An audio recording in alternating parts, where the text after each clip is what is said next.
Satan wasedari ai ndo ilo chote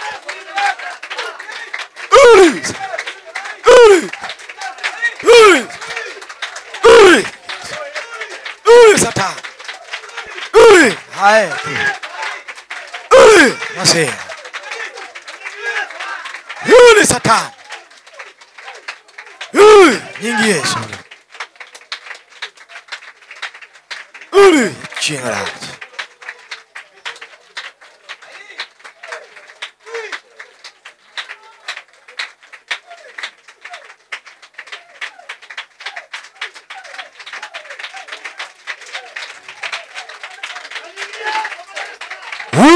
Satan, you know so. Dog, masih.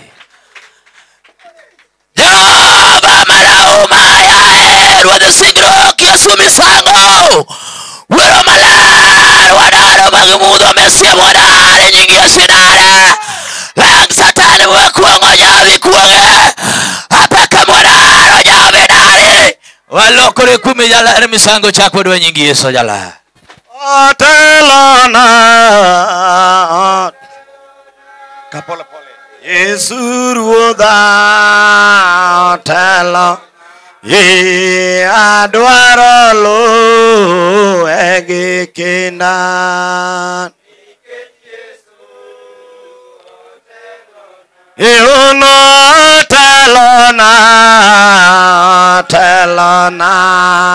Yes Ya telona adwaro lo ege Ekinani kechi Yesu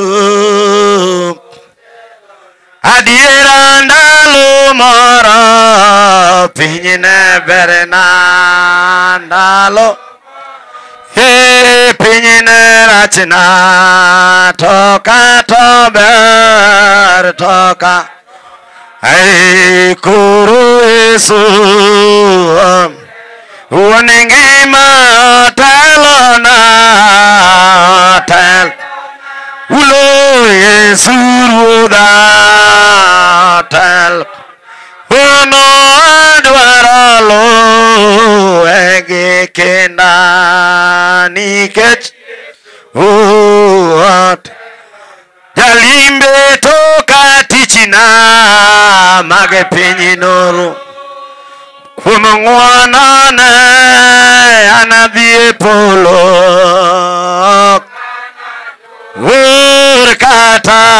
Urkatata nikech Yesu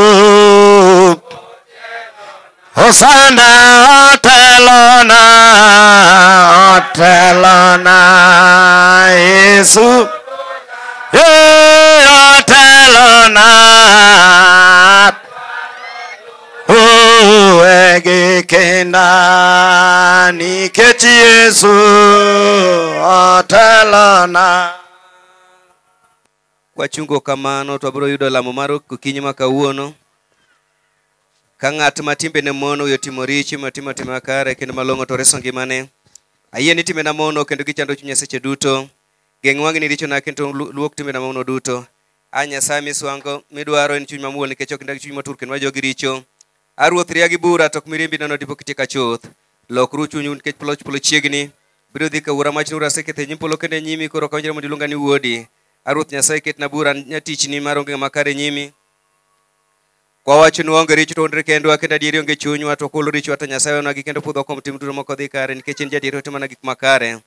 Jwadwa mohero kwasomo muma to nong'o kuonde mang'eny ma jwa mondo olokre we richo mako pand ginuno manie polo muma puonjwa bende wahul ni Nyasaye richowa pile pile to moloyo nego watim kane kinde wachokre kachiel mondo walame kwa gonero kamano kuom hera kendo kuom gik moko duto mabeyo mosetimonwa e kinde bende onego wapake kendo wawinj wachne maler kendo wakwaye mondo miwa gik moko duto ma chunywa ringro chando. Omiyo kwayo duto mondo wahul ni Nyasaye richowa kendo Nyasaye richowa manyalo gik moko duto gadieri kod chuny matur. Wuonwa mang'won, wasebayo wayore ni mana ka rombe moruenyo kendo waseketho mana chike ni maler. Wasetimo gima watim to wasetimo gik moko watim. Ok wanyal reso wegi omiyo nikechwa Ruoth. Wen joma yien gin joketho kendo rwak jogo molokre richogi kaka nisingo ni ji duto kuom Yesu Kristo Ruodhwa. Wuonwa konywa mondo chakre kawuono wabed joma ler kendo makare kwapako nyi maler. Nyasaye manyalo gik moko duto Ruoth Yesu Kristo ok dan joricho tho to dwar mondo gilokre gi richogi mondo gibed mangima. Emomiyo osemiyo jotichne teko mondo mi ohul ji ni osepudh chunygi kendo osewenegi richogi ka gilokre gadier nikech en emoweyo ne ji richogi ka gilokre kendo gie kuom puonj mar Injili. Emomiyo wakuru Nyasaye okonywa olokre gadiera kendo miwa Roho Maler mondo gik motimo kawuono obed malong'o ne kendo mondo wabed joma bidhore kendo maler e ndalo modong' mangimawa mondo chieng' giko wayud mor mochwere kuom Yesu Kristo Ruodhwa. Ruodh ng'wonwa en warichwan mwayie kuomi kendo miwa kwe mari kamano ka richo osegol mwayudo kwe chunywa to wabed gi thuolo mar tin maber kuom Yesu Kristo Ruodhwa. Wuonwa manie polo, miwa tinende chiema tinende wenwa richo marach kitero kar tem to reswa richo nikech pinyruoth gi teko. Wuonwa manie polo, nyingi obed maler, pinyruoth mari obi gidotimre piny kaka polo malo. Miwa tinende chiema tinende wenwa richowa koitimo marach kitero kar tem to reswa richo nikech pinyruoth gi teko giduoke. Walamo ng'ato kod ng'ato. Nyasaye manyalo gik moko duto, Ruoth Yesu Kristo, Nyasaye manitie, wagoni erokamano nikech odiechieng' ma kawuono miseloso.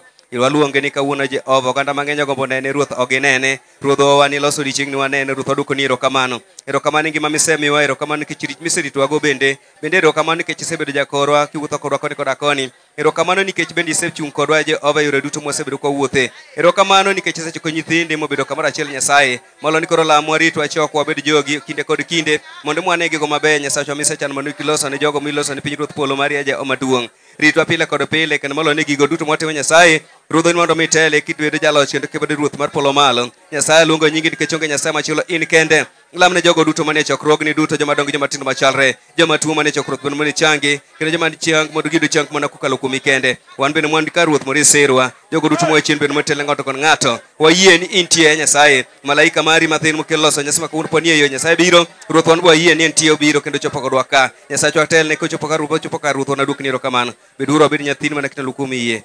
En Yesu Kristo Ruodhwa. Ruoth yaw dhowa. Ruoth ret bi reswa. Duong' obed ne Wuoro kendo Wuowi kendo Roho Maler. Wapakru nying Ruoth.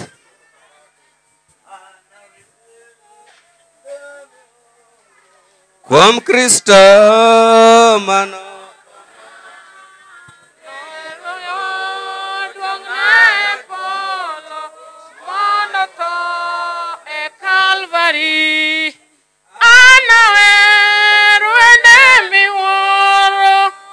Kristo manotona weruru jomale duto male por malo gipinte kanalal Yesu nonwanga kakarombo morwenyo giera maber moloyo noduoga eyore. Anawer wende miwuoro kuom Kristo manothona. Weruru jomale duto mane polo gi piny te.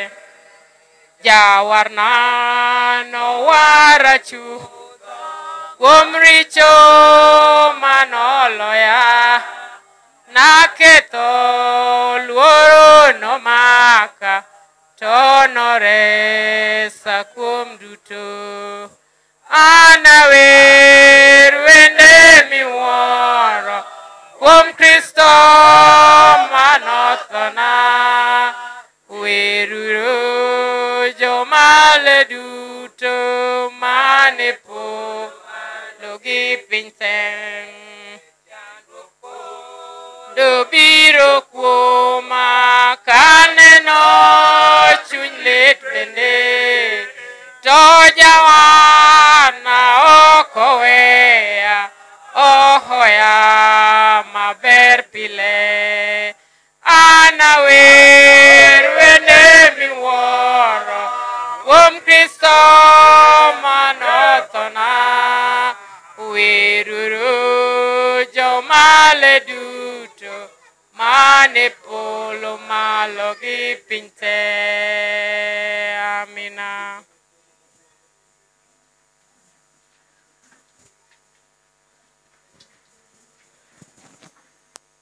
Andika mokwongo wadhi nwange Zaburi 95 ma wiye malo wacho kama: wer mipako godo Nyasaye.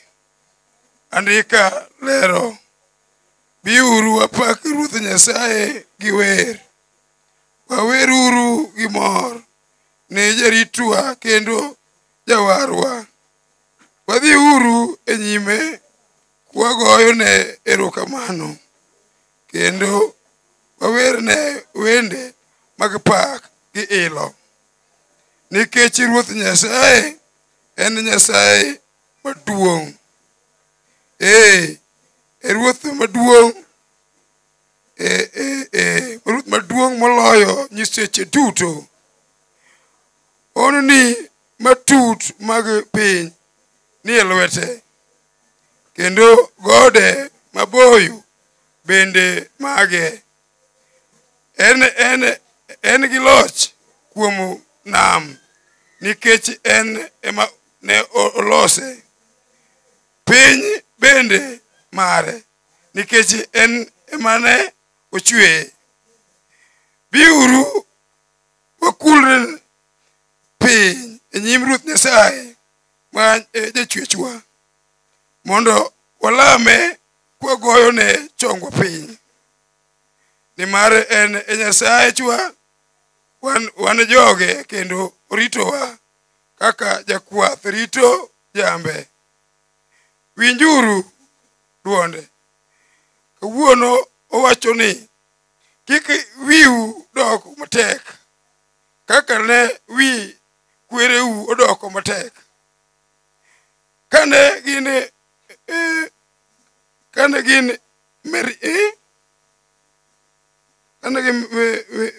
Meriba, chieng' mane gin Masha e thim, ne gitema kanyo. Kata obedo ni ne giseneno gik mane atimonigi, ne asin kodgi kuom higni 40 mi awacho niya, gitamore winjo chikena, kendo ok ging'eyo yorena. Mirima ne omaka mi akwong'ora ni ok ginidonj e piny mane adwaro miyogi e yorego. Kendo mano e gik mar somono. Mondo watine waland injili e piny. Pinje gi gode, thimbe gi nembe gi yalo injili. Injili mar hera, injili no mar ng'wono, injili en wach Nyasaye. Injili mar hera, injili no mar ng'wono, injili en wach Nyasaye. Ute jonabi noyalo injili e pinje duto te. Ni dhier gi kuyo, sand gi twech, masiche noyudogi. Injili mar hera, injili no mar ng'wono, injili en wach Nyasaye.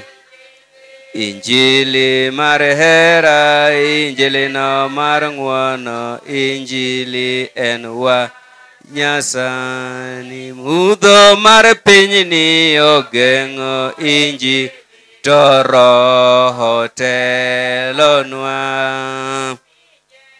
Pinje gi gode, thimbe gi nembe gi yalo injili ni ji. Injili mar hera, injili no mar ng'wono, injili en wach Nyasaye. Injili mar hera, injili no mar ng'wono, injili en wach Nyasaye. Yesu ochiko wadhiyo e piny, wapuonjiwa Nyasaye. Ni jogo mosei wakelo ne ruodhwa giyud lokruok mar chuny. Injili mar hera, injili no mar ng'wono, injili en wach Nyasaye. Injili mar hera, injili no mar ng'wono, injili en wach Nyasaye. Ni koro koduok mar omo nyithinde mosekoti, yone osimbo mar ngima, simbo no mar locho, to Yesu warwa konwa. Injili mar hera, injili no mar ng'wono, injili en wach Nyasaye. Injili mar hera, injili no mar ng'wono, injili en wach Nyasaye. Wabet piny wayudo somo mar ariyo.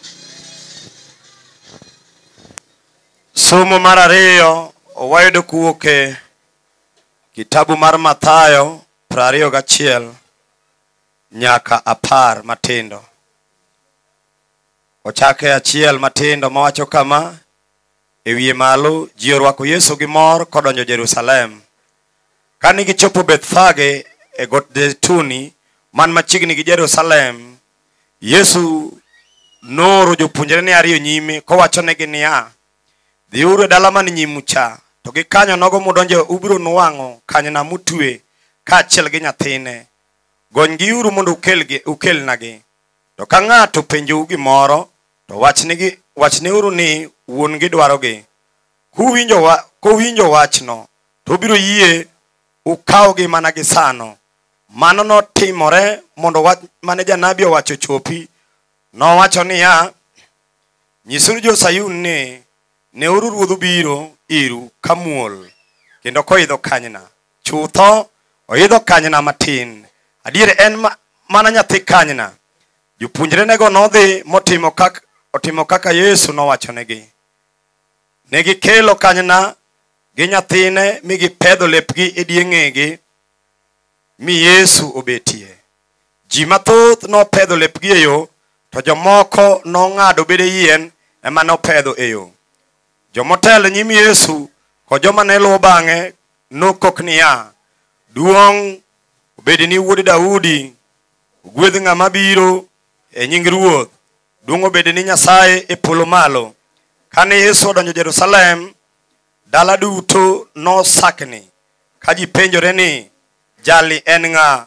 To oganda mane kowo Yesu nodwokogi ni, mae Yesu, janabi moa Nazareth e piny Galili. Kendo mane wach Nyasaye.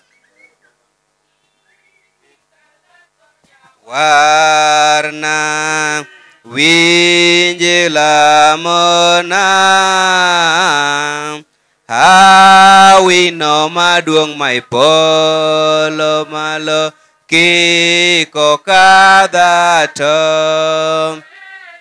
Yesu Ruodha jawarna winji lamona hawino maduong' ma ipolo malo kiko kadha to. Hawino maduong' ma ipolo aseneno go anakulora e nyimi lol narichona. Yesu Ruodha jawarna winji lamona hawino maduong' ma ipolo malo kiko kadha to. Nesona ne kende mana ini won kona gai kona kendito. Yesu Ruodha jawarna winji lamona hawino maduong' ma ipolo malo kiko kadha to. Kika yamaka Ruodha ywakni to anakuna kimdonge malo kata e piny. Yesu Ruodha jawarna winji lamona hawino maduong' ma ipolo malo kiko kadha to. Kwachung' kamano to bodhi yie mar jote kalatas 9. Ayie kuom Nyasaye Wuono manyalo gik moko duto, jachwech polo kod piny, kendo ayie kuom Yesu Kristo Ruodhwa, mane Mariam nyako maler omako ichne kuom tekono ler manyuolo. Ne osande lwet Ponto Pilato kendo kusabto tho. Noike molor pinje motho, chieng' mar adek nochiro motho. Nodumo dhi e polo bet e pat korachwich mar Nyasaye Wuono manyalo gik moko duto, kuma en oa lekni ngima gi motho. Ayie kuom Roho Maler kendo ayie kuom kanisa mar Nyasaye manie piny ngima. Giriwruok mar joma yie duto, ayie Nyasaye ni richogi kendo ayie nitie chier mar ringruok ngima ma ok rum. Amen. Ruoth obed kodu. Walam. Ruoth ikechwa. Ruoth ibed mang'won kendo ikonywa. Ruoth gwedh jotend pinywa kendo winj lamwa gi ng'wono ni. Mi jotichni bed joma kare kendo jogi duto mondo bed mama. Ruoth res jogi kendo gwedh joma iye. Ruoth mi piny obed gi kwe ndalowa nikech Nyasaye luok chuny obed mamor. Lamo mar okinyi.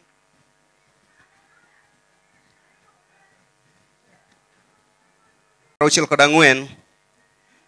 Nyasaye Wuono manie polo, wagoni erokamano kuom ritwa gotieno. Michopo okinyini koro ka piny oserunwa kama mikelnwa tich monego wati. To wakwayi mondo ikonywa wadok joma odimbore kwatiyo tichwa gi ng'wononi ka chunywa ler. Kendo kwa mor mondo kata ka seche mag nindo chopo kwa jony to kik wabed kod chuny mayom. Kwang'eyo mana ni wasetimo richo moro, kamano ka piny oyuso timiwa nind maber kuom Yesu Kristo Ruodhwa. Lamo mwakwayogo mondo wabed jolup Kristo maber. Nyasaye uno mapolo kuom mwangimae kendo ma wuothoe kendo mwantie wakwayi mondo itelnwa kendo miyo romani maler wuoth kodwa. We kik wil kodi e paro moro kata tich duto mwatiyo, wang'e ni wawuotho mana nyimi kendo in ema idak e chunywa kuom Yesu Kristo Ruodhwa. Lamo kwan mondo bed jopuonjre Kristo mabeyo. Nyasaye mang'won, in ema ijiwa kuom mich mar Roho Maler. Omiyo wakwayi mondo itek chunywa gi tekoni maduong', parwa gi chandruok manyiso chunywa tigolo kuomwa, kendo kik iyie gombo duto maricho ywawa, to mondo wang'e gik moko duto kadho nono, kendo wan bende wakadho mana kamano. Ruoth miwa rieko moa e polo mondo wadwari kendo wanwang'i eka waheri moloyo. Yamiru waringwa kuom joma pako kayam nono, to wahore kuom jogo madwaro sindwa lukuwi maber kuom Yesu Kristo Ruodhwa. Kalatas 167 wakwa lamo kan joma onge. Ruoth Nyasachwa intie kuonde duto, kendo onge kinde moro amora ma ok inie kodwa. Wang'e ni joma onge kodwa ka eri bende pod intiego.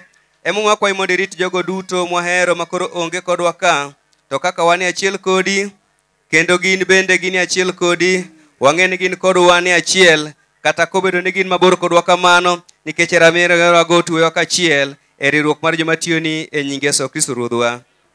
Kalatas 11 lamo mar kwe. Nyasaye ne wuon kwe, in ema iritowa Nyasaye in wuon kwe, kendo in ema ihero winjruok, ng'ech ming'eyo mwang'eyigo ema kelnwa ngima manyaka chieng', kendo kwatiyoni to wawedo thuolo chutho. Nyasaye ritwa kuom masiche duto ma wasikwa kelo, mondo wabed joma onge luoro kata matin, kata mana kwageno kuom rit miditwago kuom Yesu Kristo Ruodhwa. Lamar ng'wono, Ruoth wuonwa manie polo, in Nyasaye manyalo gik moko duto, kinde misemiwa chopo odiechieng' ma kawuono ni maber. Nyasaye ritwa gi tekoni maduong' mondo kik wapodh e richo moro tinende, kata kik wayud masira moro, to telnwa yore duto mondo pile watim mana gik moro kuom Yesu Kristo Ruodhwa. Lamoko ne jotend piny, Nyasaye manyalo gik moko duto, jaloch mar ogeni duto, in ema ichikogi kaka dwaro mari obet. Wasayi kuom ng'wononi mondo ikony jotend pinywa gi jotelo duto, mondo ndalo duto gikonyre gi teko misemiyogi kuom kelo kwe e piny, kendo kuom kelo ritruok gi luor kod konyruok mar ogandawa gi kanisani maber kuom Yesu Kristo Ruodhwa. Lamoko nego kanisa, Nyasaye manyalo gik moko duto kendo mochwere, in kendi wuon teko, Roho mari makelo ngima ne bishopwa gi jodong kanisa kaachiel gi jogo duto magirito, kendo duok chunygi gi gwethni mapile pile mana ka koth duoko chuny lum, mondo gibed malong'o ni adier. Ruoth miwa gigo nikech jakonywa kendo jagwach Yesu Kristo Ruodhwa. Lamora mane Kristo maler, Nyasaye manyalo gik moko duto, in mesemiwa ng'wono mondo waduto wakwayi gik mwadwaro gi chuny achiel, kendo wuodi nosingre ni ka ji ariyo kata adek ochokre nyinge, tinimi gik ma gikwayi. Ruoth koro miwa gik mwadwaro kendo mwakwayo ka kunjre kodwa, kimiwa ng'eyo wachi mar adier e piny ka, kendo kimiwa chopo e ngima manyaka chieng' kuma piny mabiro kuom Yesu Kristo Ruodhwa. Ng'wono mar Yesu Kristo, Nyasaye Wuoro, lalruok Roho Maler osiko nyaka chieng'. Amina. Mane giko misa ma kawuono.